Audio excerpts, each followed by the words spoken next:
بسم اللہ والصلاۃ والسلام علی رسول اللہ وعلی آلہ واصحابہ واہل بیتہ اجمعین الی یوم الدین۔ السلام علیکم ورحمۃ اللہ وبرکاتہ۔ ناظرین، جیسا کہ آپ کو معلوم ہے کہ ہمارا ایک سوال و جواب کی نشست کا سلسلہ چل رہا ہے، اور آج بھی سوال و جواب کی نشست میں جو شخصیت موجود ہیں ان کا تعلق جاوید احمد غامدی صاحب کے المورد ادارے سے ہے، اور اس میں ان کی جو دعوتی مشن میں ایک اہم کردار ادا کر رہی ہیں، اور اخلاق میں اور بولنے کے ڈھنگ میں یہ اپنی مثال آپ ہیں۔ السلام علیکم ورحمۃ اللہ، خوش آمدید حسن الیاس بھائی، کیسے ہیں؟ وعلیکم السلام برادرم، آپ کی عنایت، شکریہ، حسن زن آپ کا۔ سوال کا سلسلہ شروع کرنے سے پہلے میں اس موقع کو غنیمت جانتے ہوئے پوچھنا چاہوں گا کہ محترم جاوید احمد غامدی صاحب کی طبیعت اور خیر و عافیت سے ہیں؟ اللہ کا بہت شکر ہے، اللہ کا بڑا فضل ہے، غامدی صاحب بالکل خیر عافیت سے ہیں، اگرچہ ان کے بڑھاپے کا ابتدا ہو چکی ہے۔ اس وقت وہ 70 سال سے زائد عمر کے اپنا وقت گزار چکے ہیں، اور جو وقت انہوں نے گزارا ہے اس میں جتنی محنت اور جتنی لگن کے ساتھ انہوں نے زندگی میں کام کیا ہے دین پر، اس وقت ان کی صحت پہ اس کے اثرات نظر آتے ہیں، راتوں کو جاگ کر بالکل۔ اور صورتحال یہ ہے کہ وہ چونکہ بڑھاپے کے ایک خاص مرحلے میں داخل ہو چکے ہیں، تو اب آپ کو ان کے ہاں کمزوری بھی نظر آتی ہے، تھوڑی ہمت بھی کم ہے، لیکن اللہ کا فضل ہے، سب کے باوجود وہ بالکل تازہ دم ہو کر ہمیشہ صبح اٹھتے ہیں، اور اسی نیت کے ساتھ دن کا آغاز کرتے ہیں کہ آج بھی اسی خیرخواہی کے ساتھ دین پر غور و فکر کرنا ہے جس سے انہوں نے 1970 میں آغاز کیا تھا۔ الحمدللہ الحمدللہ، ہم بھی دعا گو ہیں اللہ سے کہ ان کو صحت و تندرستی کے ساتھ جو ہے ہمارے پر ان کا سایہ سلامت رکھے، اور جو وہ کام کر رہے ہیں اللہ ان کو قبول کرے، اور جو غلطیاں ہیں اللہ اس سے درگزر فرمائے، آمین آمین۔ تو سوال کا سلسلہ شروع کر رہا ہوں۔ حسن ریاض بھائی، سب سے پہلا میرا بنیادی سوال یہ ہے کہ کیا آپ سمجھتے ہیں کہ عام انسان کو تقلید کرنی چاہیے، یا وہ اپنی عقل اور بساط کے مطابق کمپیریٹیو اسٹڈی کرے، قرآن کا مطالعہ کرے اور حق بات تک پہنچنے کی کوشش کرے؟ دیکھیے، انسانی زندگی میں بہت سارے ایسے مراحل آتے ہیں جس میں آپ کے شعور کی مختلف جو سطح ہیں وہ یہ طے کرتی ہیں کہ آپ کہاں پر کھڑے ہوئے ہیں۔ ہم میں سے ہر شخص جب زندگی کی ابتدا کرتا ہے تو وہ ہمیشہ اپنے گرد و پیش سے، اپنے آبا سے، اپنے خاندان سے، اپنے علاقے سے، اپنے کلچر سے، اپنے علماء سے جو کچھ رائج فکر ہوتی ہے اس کو سیکھتا ہے، اس پہ عمل کرنا شروع کر دیتا ہے۔ ہر انسان کی ابتدا ایسے ہی ہوتی ہے۔ ایسا انسان کبھی دنیا میں پیدا نہیں ہوا کہ وہ پہلے دن سے جس چیز پر عمل کر رہا ہے اس پر غور و فکر کا آغاز کرے، اس کو کریٹیکلی انالائز کرے، اس کے بعد کسی حتمی منطقی نتیجے تک پہنچے اور اپنی عقل کی روشنی میں کسی رائے کو اختیار کرے۔ دنیا میں اسی طریقے سے سفر کا آغاز ہوتا ہے کہ جو کچھ ارد گرد موجود ہے انسان کو اس کے آباء ایک تاریخ کے طور پر منتقل کر رہے ہوتے ہیں، اور وہ اس پہ عمل شروع کر دیتا ہے۔ انسان کا معاملہ یہ ہے کہ وہ ایک عقلی وجود ہے، وہ جب بڑا ہوتا ہے، علم حاصل کرتا ہے، تو اس کی عقل ڈیولپ ہوتی ہے۔ یہ وہ فیکلٹی ہے جو چیزوں پر سوال اٹھاتی ہے، ریزننگ کرتی ہے، استدلال کو جاننے کی کوشش کرتی ہے۔ جب یہ مرحلہ آ جاتا ہے تو اس وقت ناگزیر تقاضا ہوتا ہے کہ جو کچھ آپ مان رہے ہیں، جان رہے ہیں، عمل پیرا ہیں، اس کو ذرا پیچھے مڑ کر دیکھیں کہ اس کی حکمت کیا ہے، اس کے پیچھے مقصد کیا ہے، اس کی حقیقت کیا ہے، اس پر عمل کرنے کی جو پورا کا پورا منصوبہ پیش نظر ہے۔ اگر آپ ان تمام پیچھے کی چیزوں کو نہیں جانیں گے تو جو نتیجہ آپ اس سے حاصل کرنا چاہتے ہیں آپ حاصل نہیں کر سکیں گے۔ انسان ہمیشہ ان چیزوں پر عمل کرتا ہے جو ارد گرد موجود ہوں، لیکن جب وہ شعور کی ایک خاص سطح پر پہنچ جاتا ہے تو پھر اس کے بعد وہ سوال اٹھاتا ہے۔ اب جب سوال اٹھانے کا عمل ہوتا ہے تو یہاں پر بھی اس کو طے کرنا ہے کہ وہ کہاں کھڑا ہوا ہے۔ کیا وہ طالب علم کی جگہ پہ کھڑا ہوا ہے یا دین کے عالم اور مجتہد کی جگہ پہ کھڑا ہوا ہے؟ اگر وہ طالب علم کی جگہ پر کھڑا ہوا ہے تو وہ اہل علم علماء کی رہنمائی میں جو کچھ دینی فکر اس کو پہنچا ہے، اس کی حکمت، اس کے مقصد، اس کی غرض و غایت، اس کی علت، اس کو سمجھنے کا آغاز کرے گا۔ گویا وہ اپنا ہاتھ ان کو پکڑا دے گا اور یہ کہے گا کہ اب آپ مجھے سمجھائیں۔ اگر وہ اس سطح پر نہیں کھڑا، وہ دین کا عالم بننا چاہتا ہے، تو پھر اس کے کچھ اور تقاضے ہیں۔ اس کو اپنے شعور کو اس سطح پر پہنچانا ہے جہاں پر براہ راست وہ دین کے ماخذ کو پڑھ سکے۔ سب سے پہلا تقاضا پیدا ہوگا عربی زبان کا، کیونکہ دین کا جو ماخذ ہے وہ عربی زبان میں موجود ہے، قرآن مجید۔ اس کو پڑھنے کے کیا تقاضے ہیں؟ پھر امت کی علمی تاریخ ہے، پہلے دن تو وہ نہیں پیدا ہوا دین پہ غور و فکر کرنے کے لیے۔ 1400 سال کی ایک درخشاں، ایک جاویداں اور ایک زندہ علمی تراث اور روایت ہے، اس کو اس نے جاننا ہے۔ تو زبان کو جاننا، اپنے ماضی کی تاریخ کو جاننا، اسی طریقے سے خود دینی علوم پر غور و فکر کے جو پیراڈائم ڈیولپ ہو چکے ہیں ان کو سمجھنا.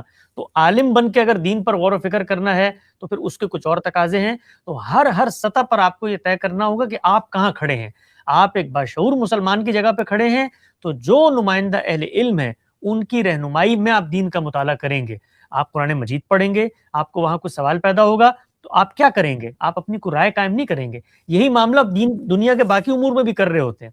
مثلا آپ کو کوئی ڈاکٹر کو دوائی تجویز کر دیتا ہے اور آپ کو اس پر کچھ سوال پیدا ہوتا ہے تو آپ خود سے کوئی نئی دوائی نہیں لے لیتے, آپ جاتے ہیں اس سے سینئر ڈاکٹر کے پاس, اس کے سامنے جا کے سوال اٹھاتے ہیں.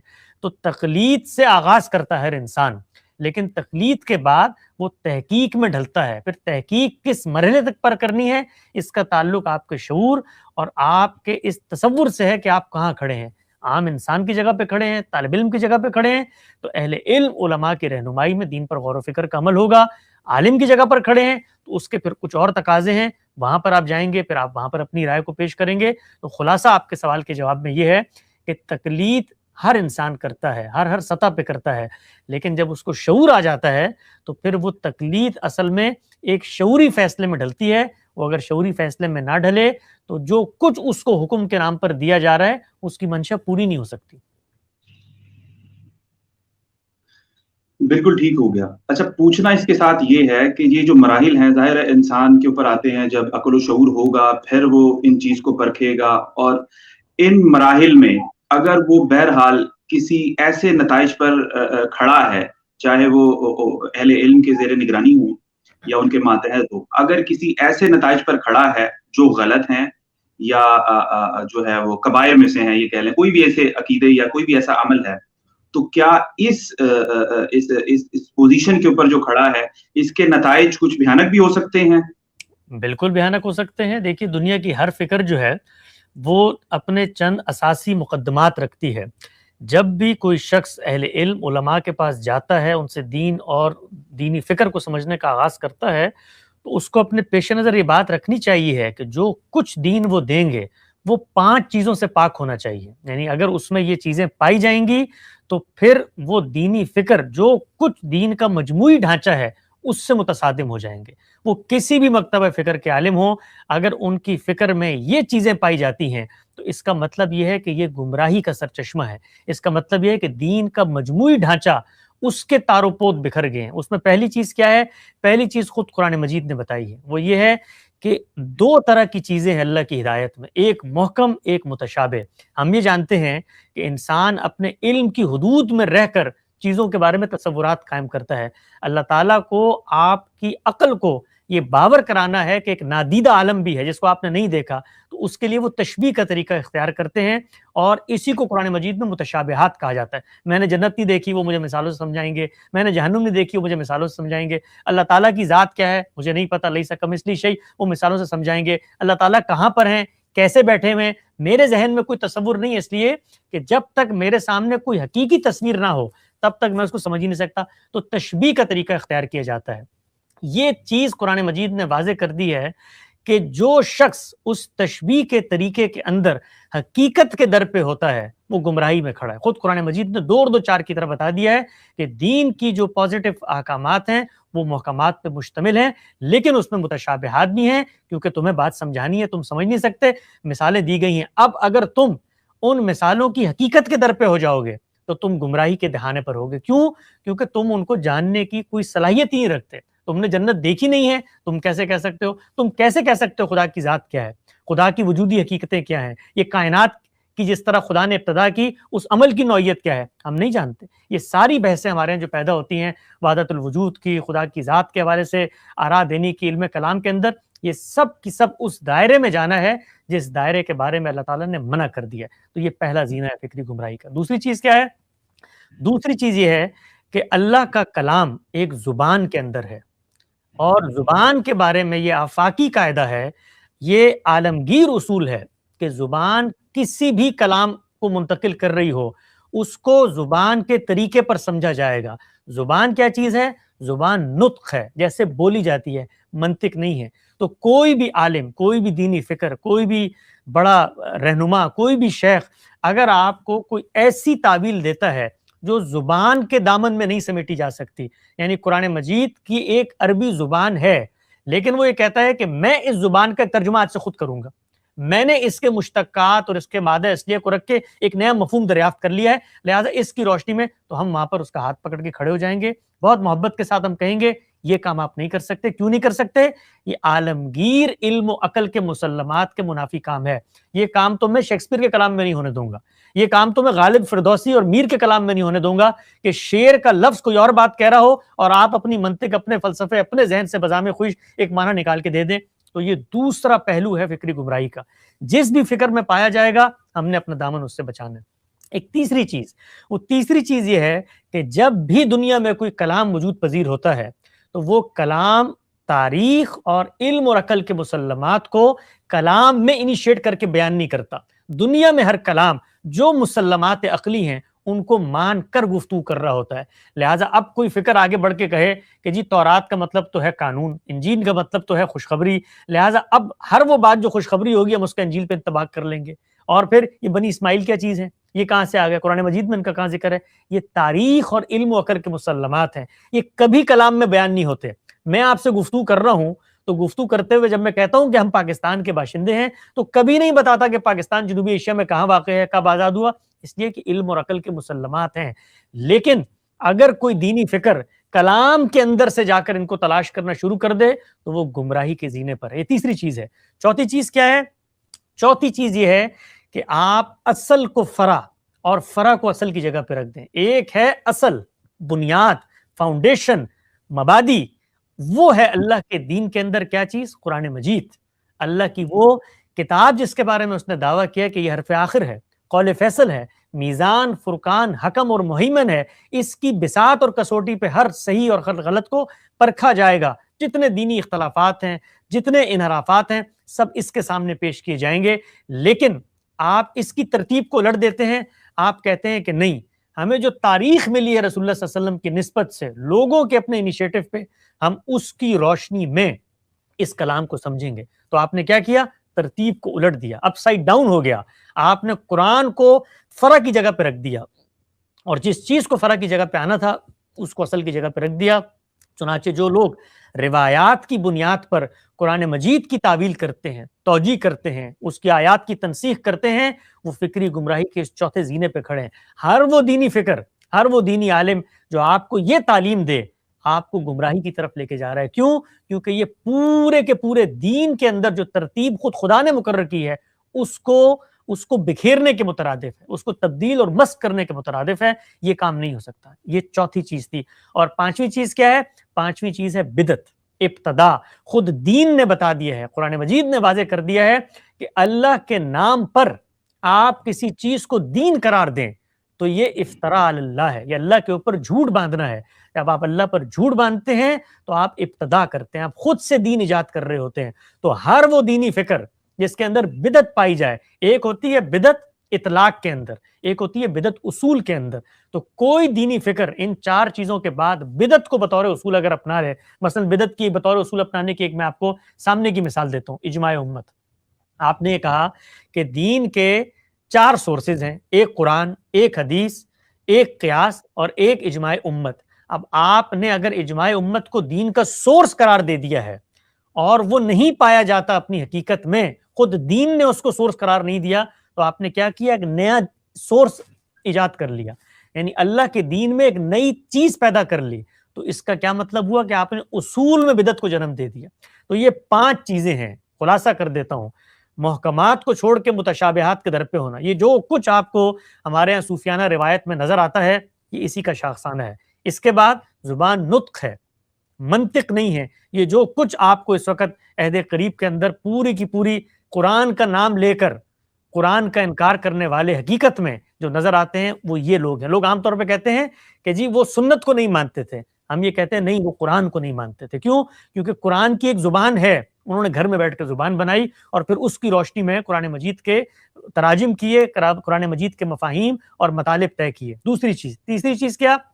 تیسری چیز یہ کہ علم اور عقل اور تاریخ کے مسلمات کبھی کلام میں انیشیٹ نہیں ہوتے۔ یہ جو کچھ گمراہی آپ کو خارج میں نظر آتی ہے، آج کل آپ سنتے ہوں گے لوگ کہتے ہیں کہ جی یہ مکہ کہاں ہے، یہ تو کوئی شہر ہی نہیں ہے، تو پیٹرا کا شہر تھا، اور ہم نے تو جا کر دیکھ لی ہیں مختلف جگہوں پہ کتب لگا کر، معلوم ہوا کہ جی یہ تو مکہ کی طرف وہ نماز ہی نہیں پڑھتے تھے۔ یہ ساری وہ بیوقوفانہ احمقانہ باتیں ہیں جو تورات کا ترجمہ کر رہے ہیں۔ تورات تو حضرت موسیٰ پہ نازل نہیں ہوئی، انجیل تو وہ کتاب ہی نہیں ہے، بنی اسماعیل تو پائے نہیں جاتے۔ یہ سب کے سب اس گمراہی کے زینے پر کھڑے ہیں، تیسرے زینے کے اوپر۔ چوتھا کیا؟ اصل کو فرع اور فرع کو اصل کی جگہ پہ رکھ دینا، قرآن کو حدیث کی روشنی میں سمجھنا، یہ فکری گمراہی کا چوتھا زینہ ہے۔ حدیث کو قرآن کی روشنی میں سمجھا جائے گا۔ اور پانچویں چیز کیا ہے؟ بدعت، ابتداء، اور اس کی اصول میں مثال کیا ہے؟ اجماع امت کو بطور ماخذ اور مستر دین کے اصول بنا لینا۔ جو بھی فکر آپ کو یہ پانچ چیزیں سکھاتی ہے، اپنا دامن آپ نے اس سے بچانا ہے، ان کو دور سے کھڑے ہو کے سلام کرنا ہے، اور یہ کہنا ہے کہ تمام دین کے بارے میں استفادہ کریں گے۔ یہ وہ چیزیں ہیں جس میں مجھے عالم ہونے کی ضرورت نہیں ہے، جس میں مجھے کوئی فنی گرفت ہونے کی ضرورت نہیں ہے۔ یہ علم، عقل اور خدا کی کتاب نے 2 اور 2 4 کی طرح یہ 5 چیزیں بیان کر دی ہیں۔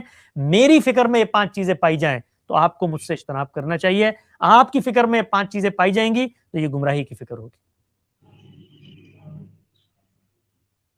صحیح۔ اچھا، اس سے کچھ سوالات جو پیدا ہوئے ہیں انشاءاللہ وہ آگے فہرست میں موجود ہیں، اس کو آپ ایڈریس کر دیجئے گا۔ تو جو دوسرا سوال ہے وہ بھی اسی سے ظاہر متعلق ہے کہ غامدی صاحب کے نزدیک ظاہر تنا ماخذ محمد رسول اللہ صلی اللہ علیہ وسلم کی ذات مبارک ہے۔ تو آج کے دور میں اگر قرآن ماخذ ہے وہ تو ہے، اس کے علاوہ جو نبی علیہ السلام کی ذات ہے، جو قرآن میں کہا گیا ہے کہ نبی علیہ السلام نے اس کی انٹرپریٹیشن کی ہے، اس کی کامنٹری کی ہے، اس کو ایکسپلین کیا ہے، جو اللہ کے ذمہ تھا بذریعہ نبی علیہ السلام نے وہ کام کیے ہیں، اس کی شرح وضاحت کی ہے۔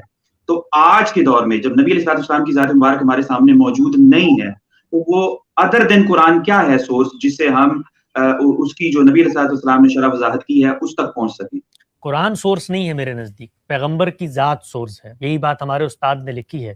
میں تو قرآن مجید سے واقف ہی نہیں ہوں، میں تو سنت سے واقف ہی نہیں ہوں، میں کسی چیز سے واقف نہیں ہوں، روئے زمین پہ میں جانتا ہی نہیں ہوں کہ دین کیا چیز ہوتی ہے۔ ایک شخصیت ہے، ایک شخص کی ذات ہے جو کھڑے ہو کے یہ دعویٰ کرتی ہے کہ میں خدا کا فرستادہ ہوں، میں خدا کا منتخب کردہ ہوں، میں خدا کا پیغمبر ہوں، میں نے خدا سے گفتگو کی ہے، میرے لیے وہ دین کا ماخذ ہے۔ وہ مجھے کہے گا کہ پتھر کے اوپر لکھی ہوئی لکیروں سے دین اخذ کرو، اس سے دین اخذ کروں گا۔ وہ مجھے کہے گا چلے مراقبے کر کے الٹے لٹک کے دین اخذ کرو، اس سے دین اخذ کروں گا۔ یہ اس کی حیثیت ہے، یہ اس کا مقام اور مرتبہ ہے، یہ وہ ذات ہے، وہ بتائے گی کیا چیز دین کا سورس بنے گا، کیا چیز دین کا سورس نہیں بنے گی۔ ہمارے ہاں یہ بحث یہاں سے شروع نہیں ہوتی کہ ہم کہتے ہیں قرآن مجید دین کا سورس ہے۔ بھائی میں تو واقف ہی نہیں ہوں قرآن مجید کیا چیز ہے، میں تو سنت سے بھی واقف نہیں ہوں، میں ایک شخصیت سے واقف ہوں، محمد رسول اللہ صلی اللہ علیہ وسلم۔ ان پر ایمان لاتا ہوں، ان کی ذات والا صفات کو مانتا ہوں، ان کی پیروی اور ان کے حکم کے سامنے سر جھکانے کو اپنے ایمان کی بنیاد قرار دیتا ہوں۔ وہ بتائیں گے مجھے، جو بتائیں گے وہ دین ہوگا۔ وہ مجھے یہ کہیں گے کہ آدھا قرآن میں ہے، آدھا اجماع امت میں ہے، آدھا عقل میں ہے، اس طرح اخذ کروں گا۔ وہ کہیں گے کچھ بھی قرآن میں نہیں ہے، میں بتا رہا ہوں جو دین ہے، میں تو قرآن کو ان کے حوالے سے جانتا ہوں۔ تو یہ پوری کی پوری بحث بالکل غلط ترتیب سے کی جاتی ہے۔ ہم کسی چیز سے واقف نہیں ہیں سوائے محمد رسول اللہ صلی اللہ علیہ وسلم کے۔ انہوں نے جو چیز دی بطور دین کے وہ یہ ہے کہ انہوں نے کیا چیز دی۔ تو اس کا جواب یہ ہے کہ انہوں نے 2 چیزیں دی۔ ایک چیز جو انہوں نے دی وہ قرآن مجید ہے، کوئی اس پر اختلاف نہیں ہے۔ 1400 سال میں پوری امت متفق ہے، مسلمانوں کا اجماع اور تواتر ہے کہ جو کچھ پیغمبر کے پاس سے انیشیٹ ہوا اسی قطعیت، اسی یقین، اسی اذعان کے ساتھ میں کہتا ہوں میرے ہاتھ میں پہنچ گیا، یہ انہوں نے دیا ہے۔ اس کتاب کو جب میں پڑھتا ہوں تو وہ یہ بتاتی ہے کہ پیغمبر جو ہے وہ قرآن مجید کے ذریعے دین نہیں سکھا رہا، بلکہ وہ اپنی ذات میں دین کی تعلیم اور تربیت کر رہا ہے۔ خود قرآن نے اس کا منصب ذمہ داری یہ بتایا ہے کہ یتلو علیہم آیاتی ویزکیہم ویعلمہم الکتاب والحکمہ، کہ تم کیا کرو گے؟ آیتوں کی تلاوت کرو گے اور تزکیہ کرو گے اور کتاب و حکمت کی تعلیم دو گے۔ یہ کتاب کیا چیز ہے؟ یہ قانون ہے، وہ قانون جو خود قرآن بیان کرتا ہے۔ جب پیغمبر آتے ہیں دنیا میں تو اسی قانون کی پیروی کرتے ہیں، کیونکہ وہ اسی الہامی روایت میں کھڑے ہوتے ہیں، وہ کوئی نیا دین لے کر نہیں آتے۔ خود قرآن مجید نے بتایا شرح لکم من الدین ما وصى به نوحا والذی اوحینا الیک ما وصینا به ابراہیم وموسیٰ وعیسیٰ ان اقیموا الدین ولا تتفرقوا فیہ۔ اے محمد یہ وہی دین ہے جو تم سے پیچھے چلا آ رہا ہے، کچھ نیا نہیں ہے اس کے اندر، تم نے اس کی پیروی کرنی ہے. انتبع ملت ابراہیم حنیفہ ثم اوحینا الیک، پہلے فرمایا کہ اسی کی پیروی کرنی ہے. تو پیچھے سے نماز چلی آ رہی ہے، پیغمبر نے جاری فرما دی. پیچھے سے وضو چلا آ رہا ہے، پیغمبر نے جاری فرما دیا. نکاح طلاق پیچھے سے چلا آ رہا ہے، پیغمبر نے جاری فرما دیا. روزے پیچھے چلے آ رہے ہیں، پیغمبر نے جاری فرما دیا. جاری فرما دیا تجدید کر کے، اصلاح کر کے، تصویب کر کے. اس کے اندر کوئی چیز لوگ بھول گئے تھے تو اس کی توسیع کر کے، سب کچھ کر کے پیغمبر نے جاری فرما دیا. اس کو سنت سے تعبیر کیا جاتا ہے. یہ دین کی عملی روایت ہے. عمل میں پہلے جاری تھی، پیغمبر کے پاس عمل کے ذریعے پہنچی، پیغمبر نے اپنے عمل سے پہنچا دی، پوری امت تک پہنچی، پوری امت نے اس کو آگے منتقل کیا. نماز کیسے پڑھنی ہے، روزہ کیسے رکھنا ہے، حج کیسے کرنا ہے، زکوٰۃ کی شرح کیا ہے، نکاح طلاق کے معاملات کیا ہیں، تجہیز و تکفین کیا ہے، میل جول کے آداب، یہ سب کچھ سنت سے ہم تک پہنچا ہے. یہ دین کا ماخذ ہے، قرآن اور سنت. اس کے بعد قرآن مجید مجھے یہ کہتا ہے کہ اگر تم نے اللہ کے پیغمبر نے کسی معاملے میں کوئی فیصلہ کیا ہے، اس کی پیروی نہیں کی، تو تم مومن نہیں ہو سکتے. آپ مجھے آ کر بتاتے ہیں کہ فلاں بن فلاں بن فلاں بن فلاں نے پیغمبر سے یہ سنا تھا کہ انہوں نے ایک معاملے کے اندر یہ فیصلہ کیا ہے. قرآن مجید نے تو یہاں تک کہا ہے کہ دنیاوی معاملات میں پیغمبر فیصلہ کرے، اور تم نے دل میں تنگی محسوس کیے بغیر اس کو قبول کرنا ہے، ایسا نہیں کیا تو تم مومن نہیں ہو سکتے.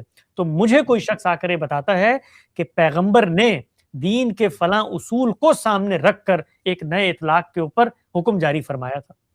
پیغمبر نے یہ فرمایا تھا کہ بھانجی اور خالہ اور پھوپھی اور بھتیجی کو آپ نکاح میں جمع نہیں کر سکتے. پیغمبر نے مجھے یہ فرمایا تھا کہ تم گدھے نہیں کھا سکتے. پیغمبر نے مجھے یہ فرمایا تھا کہ تم عام حالات میں بھی نماز قصر کر سکتے ہو.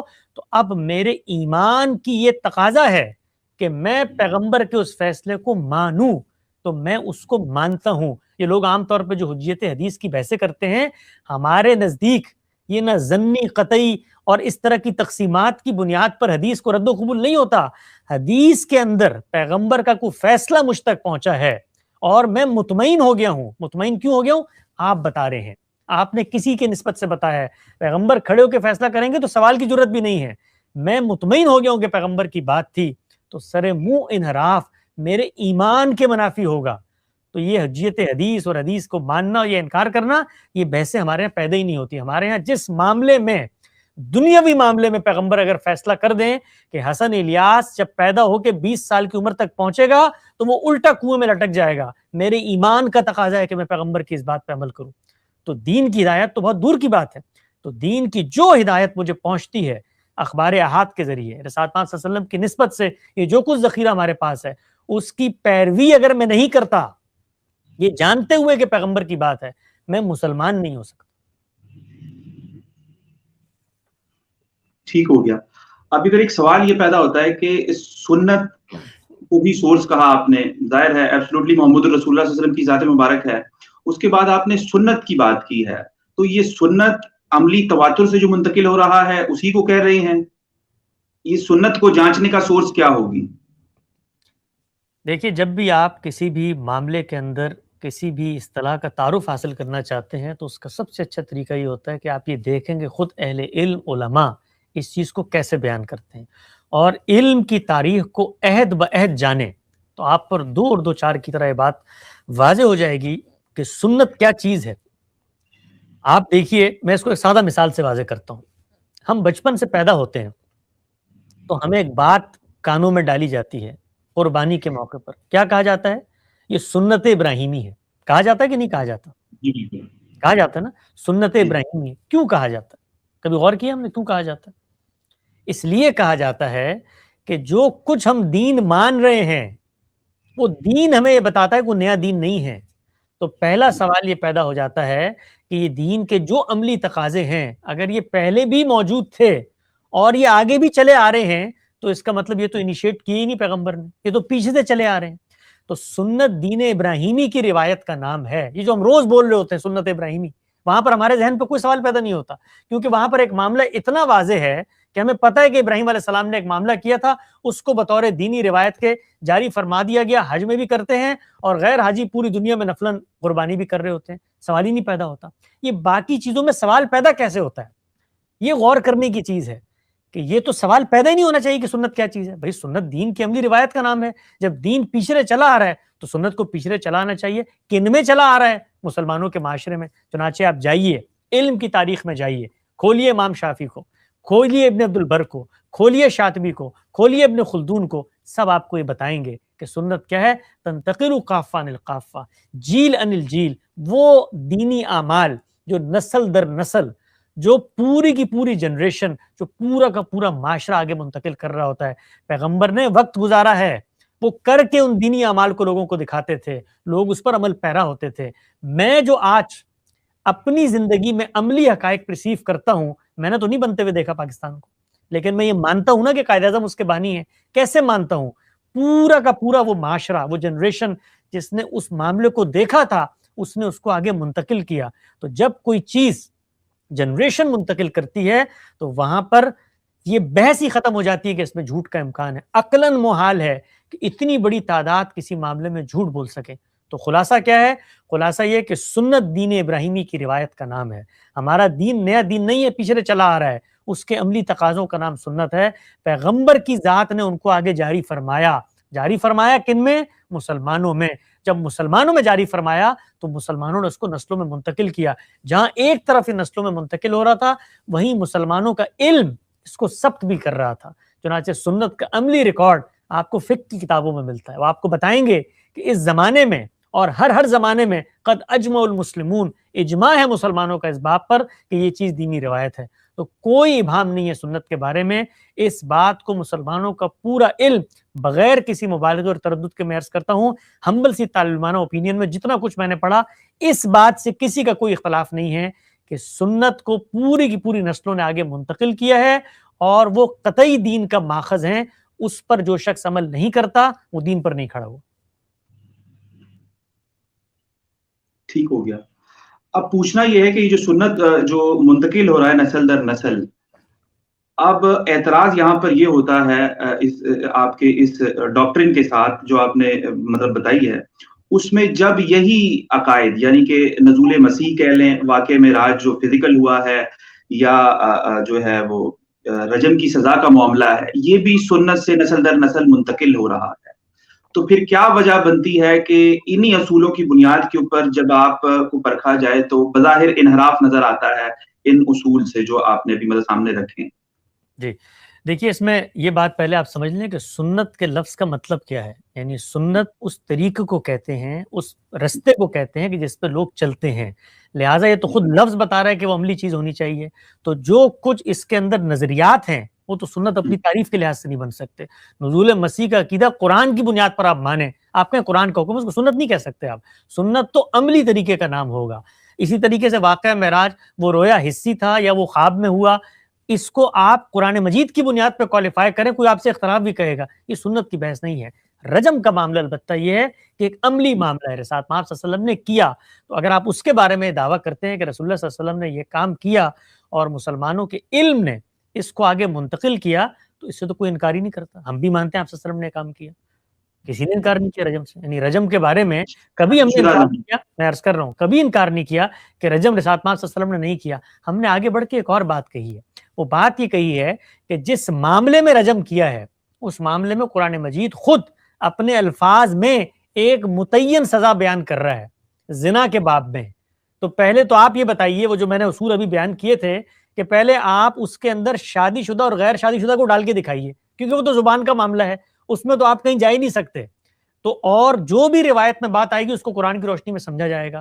تو پہلے تو جو اختلاف ہوتا ہے وہ یہ نہیں ہے کہ آپ صلی اللہ علیہ وسلم نے یہ کام نہیں کیا, بھائی کیا ہے, منتقل ہوا ہے روایتوں کے ذریعے, کس جرم کی پاداش میں کیا ہے, یہ بحث ہے. تو بحث تو پھر سنت کے دائرے سے نکل کے قرآن کی تفہیم کے دائرے میں چلی گئی. تو جیسی وہاں پر گئی تو پھر فکر فرائی کے اکابر علماء نے یہ بتایا کہ دیکھیے یہ بات ایسے نہیں ہے کہ آپ یہ کہتے ہیں کہ قرآن مجید نے تو زنا کی ایک سزا بیان کی تھی بغیر اس تفریق کے کہ شادی شدہ کے ساتھ ہے کہ غیر شادی شدہ کے ساتھ ہے.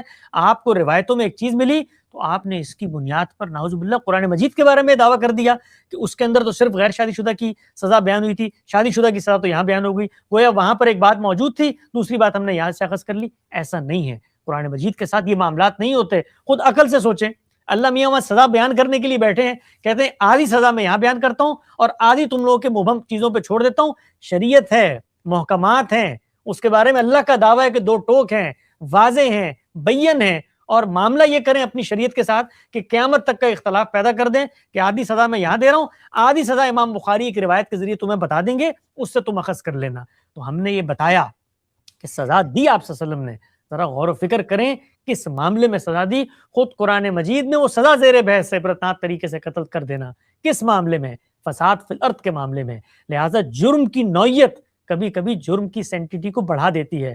قتل دہشت گردی بن جائے، زنا زنا بالجبر بن جائے، اسی طریقے سے آپ زنا کو کھلی اوباشی اور بدکاری میں تبدیل کر دیں، یہ کام جب آپ کریں، چوری ڈاکہ بن جائے، یہ محض وہ جرم نہیں رہتے بلکہ ان کی شناخت بڑھ جاتی ہے، یہ فساد کے جرم بن جاتے ہیں۔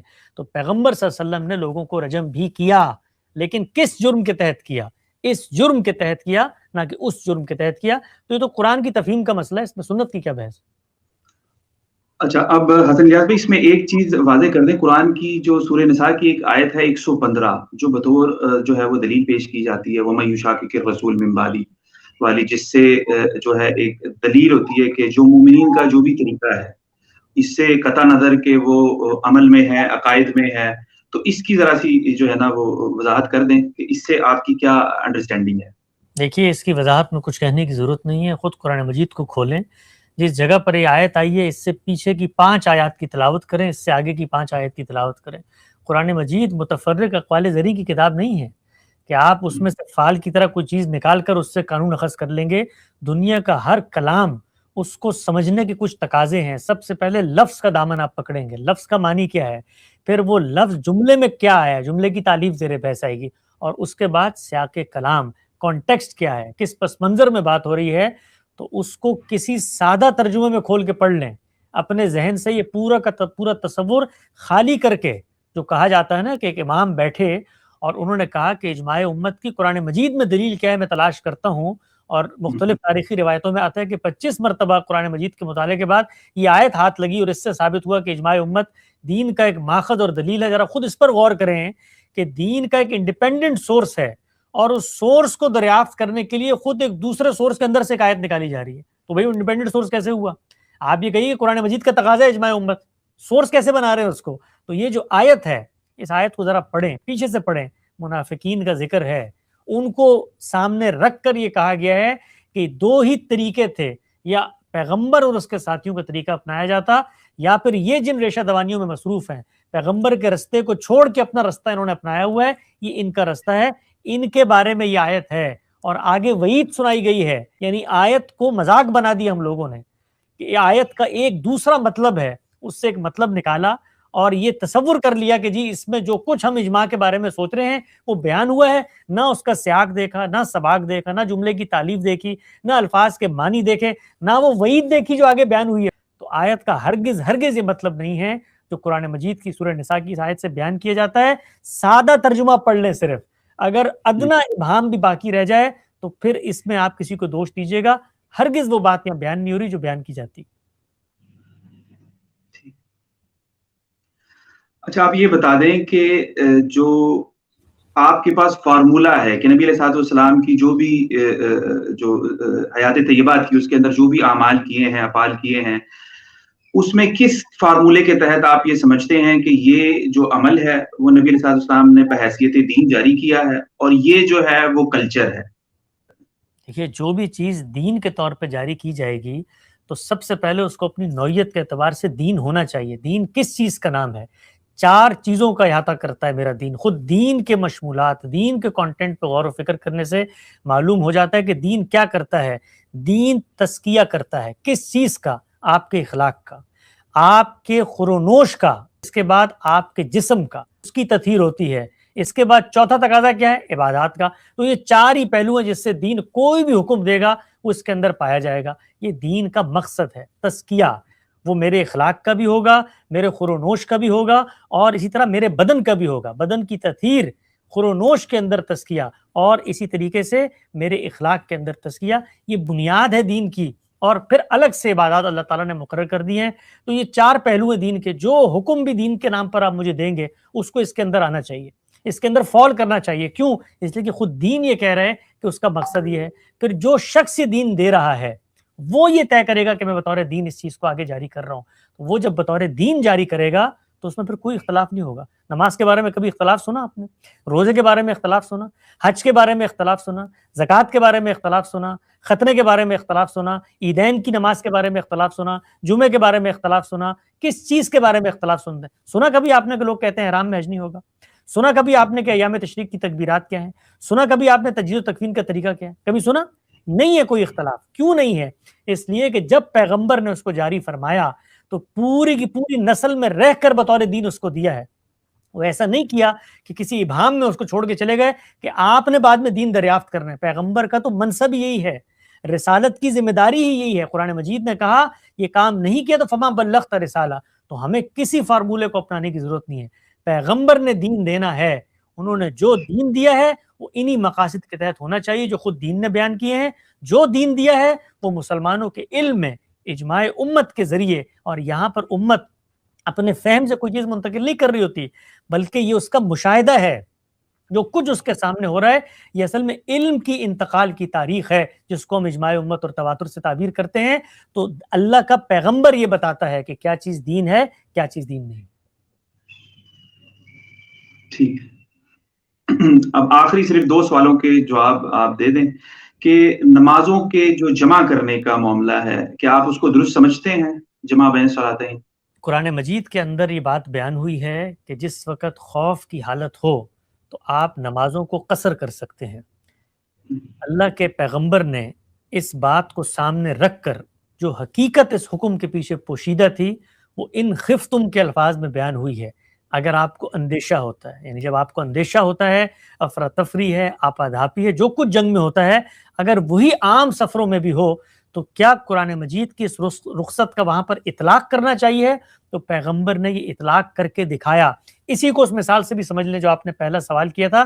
یہ جب مجھ تک پہنچتی ہے یہ بات کہ پیغمبر نے عام سفروں میں بھی اس کا اطلاق کیا اور میں اس پر مطمئن ہو جاتا ہوں, تو اب میرے لیے انحراف کی کوئی گنجائش موجود نہیں ہے. کیوں نہیں ہے؟